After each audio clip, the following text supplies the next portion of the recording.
He didn't even look at me when he said it. That's the part I keep coming back to. Not the words. The way his eyes stayed fixed on the window behind my head, like I was furniture he'd already decided to donate. Olivia, I need you to step back from the company. Step back. That's the phrase he used. Not fired. Not removed. Step back. As though I'd simply leaned in too far over something fragile and needed to be gently corrected. His name was Brendan, and I had loved him for 11 years. We met in our second year at Queen's. He was studying commerce, I was in engineering, and we ended up at the same table at a charity auction in Kingston. The kind of event where young people who aren't quite adults yet try to convince each other they already are. He bid on a weekend in Muskoka that neither of us could afford, just to impress me. He won. He couldn't pay. I lent him the money and told him to pay me back in coffee. He never did pay me back, but I stopped caring about the coffee somewhere around month 3. We built everything together. That's what I need you to understand before I tell you the rest of it.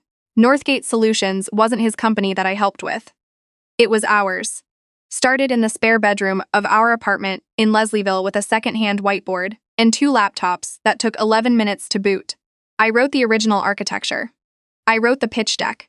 I sat across from investors at Bay Street offices and explained our product in terms that made them lean forward in their chairs. Brendan was the face. He was charming and photogenic and knew how to work a room in a way I genuinely never could, and that was fine. That was the agreement, even if we never said it out loud. We got married 4 years in. It was a small ceremony at a vineyard outside Niagara-on-the-Lake in September, just before the leaves turned. My father stood next to me and cried, which he would deny to this day. Brendan's mother, Sheila, sat in the front row with the expression of a woman attending a funeral she'd been informed was mandatory.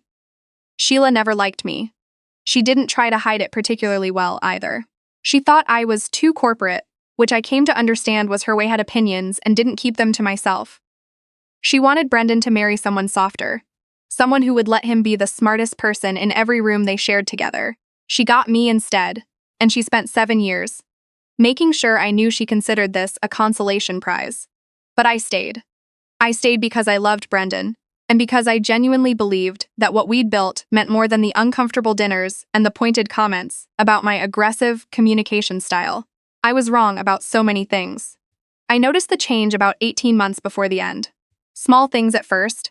Meetings I wasn't invited to. Decisions that were announced, rather than discussed. A login credential that stopped working on a Thursday afternoon with no explanation from a T. I raised it. Brendan said it was a glitch. I let it go. Then I found out about Renata. She'd joined the company as head of business development 14 months earlier, while I was in Vancouver for 6 weeks managing our West Coast expansion. She was 29, with an MBA from Western and the kind of easy confidence that came from never having been made to feel like she was asking too much just by existing. I'd seen her at the All Hands. I'd had no reason to think about her further than that. Brendan was careful. I'll give him that. He was careful for a long time. But careful people always leave one thing undone, one thread they don't notice hanging, and Brendan's thread was a hotel receipt in the pocket of a blazer he'd asked me to drop at the dry cleaner. The Hazelton. 2 nights. He'd told me he was in Calgary. I stood in our kitchen on a Tuesday morning in February, with my coffee going cold and that receipt in my hand, and I made a choice. Not an emotional choice, not a spur-of-the-moment reaction, a deliberate, clear-headed decision about how I was going to handle what came next. I did not call him. I did not cry. I took a photo of the receipt with my phone, put it back in the blazer pocket, and dropped it at the cleaners on my way to the office. Then I called my father. My father's name is Desmond. Most people in Toronto's financial sector know him as Des Whitmore, chairman of Whitmore Capital Group, one of the oldest private equity firms in Canada, founded by my grandfather in 1971. I had spent my adult life very deliberately not using that name, not trading on it, building Northgate the way I needed to build it to know it was real. Brendan knew who my father was. He'd met him at our wedding, had dinner with him a handful of times. But he'd never really connected the dots, never understood that the quiet man who ordered the house red and asked polite questions about the business was the same man who could make a phone call on a Monday and rearrange the entire landscape of a boardroom by Friday. "Dad," I said, "I need to tell you some things, and then I need to ask for your advice." He listened without interrupting, which is something very few people in my life have ever been able to do. When I finished, there was a pause. "How long have you been sitting on this?" he asked. 3 days. Another pause. And what do you want, Olivia? Not what you think is right, not what makes sense strategically. What do you want? I thought about it honestly. I want him to understand what he's actually throwing away, I said. Not me. The whole thing. I want him to see it clearly, before it's gone. All right, my father said. Then let's make sure he sees it clearly. I went back to the office the next morning and I started paying attention in a different way. I'd always been good at my job. Meticulous, precise. The kind of engineer who builds redundancy into every system because she doesn't trust things to hold on their own. Now I turned those skills inward. I started documenting. Every meeting I wasn't in, every email thread I was quietly removed from, every decision that bore my fingerprints but not my name. The pattern became obvious fast. Brendan and Renata were restructuring. They were moving me out of the technical leadership role I'd held since day one and replacing my responsibilities with a newly created advisory position. The corporate equivalent of a Deckerfeldshelf. No voting rights, no operational authority, a title that sounded important and meant nothing. They were doing it gradually, the way you move furniture a few inches at a time so the person living in the house doesn't notice until one day they walk into a room and nothing is where they left it. What they didn't know, what neither of them had apparently bothered to confirm with legal counsel before they started rearranging things, was that my original founder's agreement gave me something very specific. Right of first refusal on any equity transfer, and a veto clause on any structural reorganization of the company's technical division. It was buried in a document Brendan had signed in year one at our kitchen table, before we had a lawyer and before he'd had any reason to think such things would matter. They mattered now. I also found out, through a contact at our bank, someone I'd known since the early days of the company who still called me when something felt off, that Brendan had taken out a short-term bridge loan against company assets 3 weeks earlier. He hadn't mentioned it in any board communication. He hadn't mentioned it to me at all. I forwarded everything to my father's legal team on a Friday afternoon. Then I waited. Brendan called that meeting, the one where he asked me to step back, on a Wednesday. He'd clearly rehearsed it. He had a printed agenda, which Brendan never did. He talked about the company's evolving needs and role optimization and a transition period. Renata's name didn't come up, but her fingerprints were on every sentence. I sat across from him in the boardroom of the company I had built, and I let him finish. Okay, I said. He blinked. He'd been expecting a fight. That's it? He said. I'll need the offer in writing by end of week, I said. Copy it to my personal email. I picked up my notebook, thanked him for his time the way you thank a stranger for holding a door, and I walked out. In the elevator, I allowed myself exactly 1 minute of feeling everything. The specific grief of watching someone you loved become a person you no longer recognized. The particular ache of realizing the betrayal hadn't started last week or last month, but had been building quietly in the background for longer than you'd let yourself see. 1 minute. The doors opened on the lobby and I straightened my jacket and walked out into the cold March air. I did not go back to that office for 3 weeks. What happened in those 3 weeks is something Brendan found out about slowly, in pieces, the way a person finds out about a flood. First a trickle under the door, then water around the ankles, then suddenly, it's everywhere and there's no high ground left. My father's firm began making quiet inquiries about Northgate's financial structure. This wasn't unusual in itself. Whitmore Capital had fingers in 100 different portfolio companies. But the questions they were asking were the specific kind that made Brendan's CFO, a careful man named Stuart, call Brendan at 7 in the morning. At the same time, the bridge loan came to light. Not through a leak. Through a routine regulatory filing that a financial reporter at the Globe happened to be looking at for a different story. The amount wasn't catastrophic on its own. But the timing raised questions. And questions were enough. By the end of that first week, there were 3 conversations happening simultaneously at different tables around Bay Street about whether Northgate was as stable as its last valuation suggested. Brendan called me twice. I let both calls go to voicemail. He texted, "We should talk." I replied, "Happy to connect once I've reviewed the written offer." He hadn't sent the written offer. The second week, my father made a phone call. Not to Brendan, to 2 of Northgate's 3 institutional investors, both of whom my father had known for over a decade. He didn't say anything improper. He simply expressed interest, casual, collegial interest, in understanding the company's current governance structure, particularly around the technical division. That was all. Both investors requested a call with Brendan the following morning. I learned afterward that Brendan spent most of that call explaining the restructuring plan, the one that would have moved me into an advisory role, and that somewhere in that conversation, one of the investors mentioned the original founders' agreement, the veto clause, the right of first refusal. There was a long silence on the call, apparently. Brendan didn't know I'd told them about it. He didn't know I'd told anyone about it. He still thought the document was something only he and I knew existed, something too old and informal to matter. He called me again that evening. This time, I picked up. Olivia. His voice had a texture I hadn't heard in years, stripped of its usual polish, something underneath that sounded almost like the person I'd met at that charity auction. Brendan, I said. What are you doing? I took my time answering. I was standing at the window in my condo on Adelaide, a place I'd bought quietly the year before, in my own name, funded with the dividends from my own shares in the company. Another thread Brendan hadn't noticed. I'm having tea, I said. It's chamomile. Do you want to ask me something specific, or?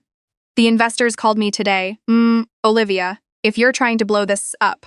I'm not trying to blow anything up, I said, and I meant it.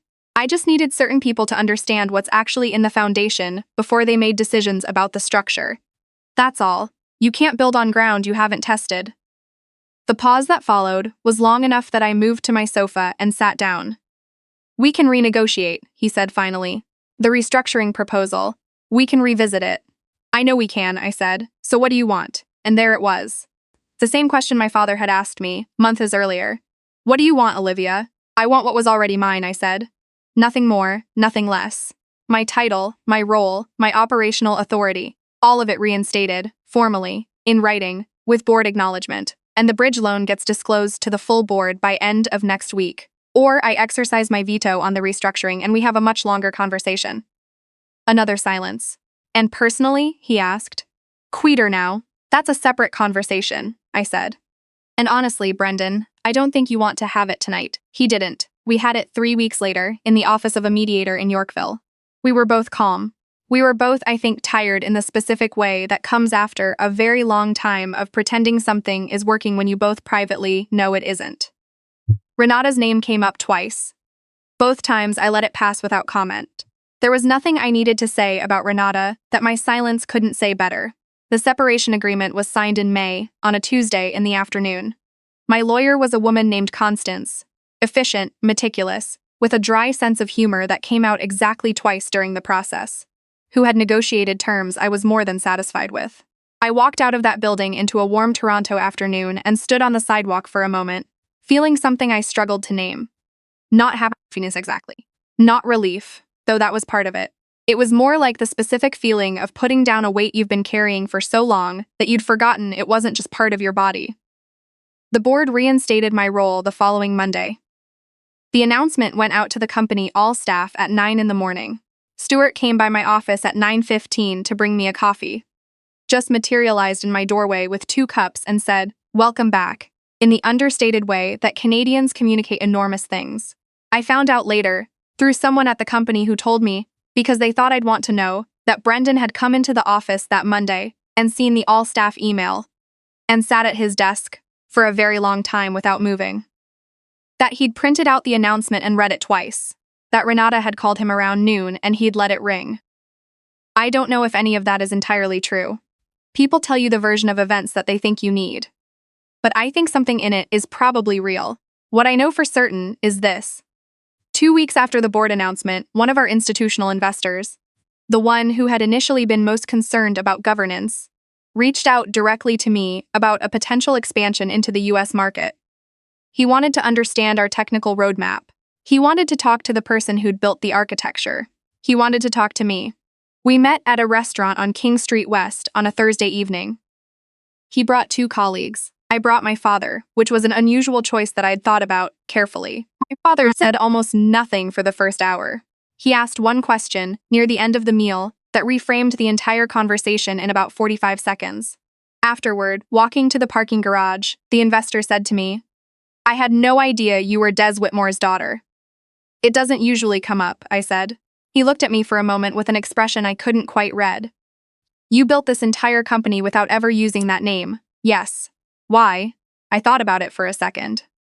"Because I needed to know it was real," I said. I needed to know what I could actually do on my own. And now I know. He nodded slowly. He didn't have anything to add to that, and neither did I. The expansion partnership was announced in September. Northgate's valuation went up by a number that would have seemed impossible to the two people who started the company in a Leslieville apartment with a secondhand whiteboard. I'm not going to tell you the number because it's not really the point. Brendan saw the announcement, obviously. Everyone saw it. I heard he was gracious about it publicly, which I appreciate. He sent me a text. Just 3 words. Well done, Olivia. I read it on my phone while I was boarding a flight to Vancouver for our West Coast team. And I appreciated it more than I thought I would. Not because I needed his acknowledgement, but because it suggested that somewhere inside him, the person I'd loved at 22 was still in there. And that he'd found it in himself to tell the truth about what I'd done, even if only in 3 words to an empty thread. I didn't reply. There are things I wish I'd done differently. I wish I'd pushed harder, earlier, when the signs were there, the missed meetings, the credentials glitch, all of it. I had the tools to see it sooner, and I chose not to, because it was easier to give the benefit of the doubt to someone I loved. That's a human thing. I'm not ashamed of it, but I wouldn't do it again. I also wish, sometimes, that the story had a neater moral. That I could tell you the lesson is about trusting your instincts, or about standing your ground, or about the importance of documentation. Those things are all true. But the actual lesson, the one I learned in a cold February kitchen holding a dry cleaning receipt, is simpler than any of them. Know what you've built. Know every inch of it. The architecture, the foundation, the parts that look decorative but are actually load-bearing. Know what belongs to you. Not so you can defend it, though you may need to do that. Know it so you can stand in front of anyone, at any point, and tell them the truth about what they're dealing with. I knew what I'd built. That was always going to be enough.